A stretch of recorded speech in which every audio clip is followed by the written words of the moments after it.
ఏం మిగిల్చింది తెలంగాణ సమాజంలో? తెలంగాణ తెచ్చుకున్నదే స్వేచ్ఛ కోసం.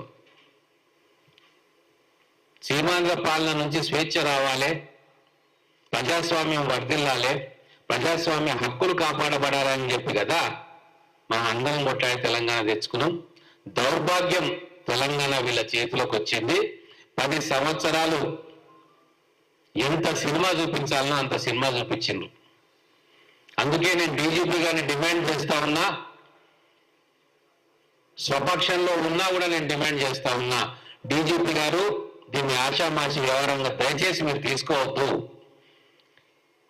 ఇది తెల్లబట్టలు వేసుకున్న రాజకీయ నాయకుల నిబద్ధతకు, కాకి చొక్కా వేసుకున్న పోలీస్ ఆఫీసర్ల నిజాయితీకి పరీక్ష ఇది. ఖచ్చితంగా ఎవరైతే ఫోన్ ట్యాపింగ్ ఆర్డర్ చేసిండ్రో, ఎవరైతే సమాజంలో ఉన్న పెద్ద వ్యక్తుల చరిత్రను మల్లం చేసే ప్రయత్నం చేసి బ్లాక్ మెయిలింగ్ కు లూటీకి పాల్పడ్డారో, వాళ్ళు కాకి చొక్కా వేసుకున్న వాళ్ళైనా, తెల్ల బట్టలు వేసుకున్న రాజకీయ నాయకులైనా వాళ్ళందరూ కూడా కటకటాల వెనుక ఉండాల్సిందే.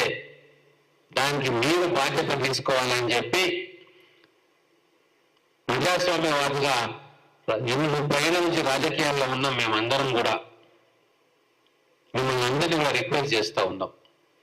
మా మహబూబ్ నగర్ జిల్లాలో ఎన్నో ప్రజా పోరాటాలు చేసే చరిత్ర మా అందరికీ ఉంది.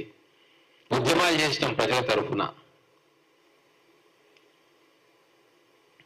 కానీ ఈరోజు మొత్తం తెలంగాణ సమాజాన్ని కలుషితం చేస్తున్న, ఆందోళనకు గురి చేస్తున్న ఈ ఫోన్ ట్యాపింగ్ వ్యవస్థ, ఫోన్ ట్యాపింగ్ దారుణాలు ఖచ్చితంగా ప్రజల ముందుకు రావాలా.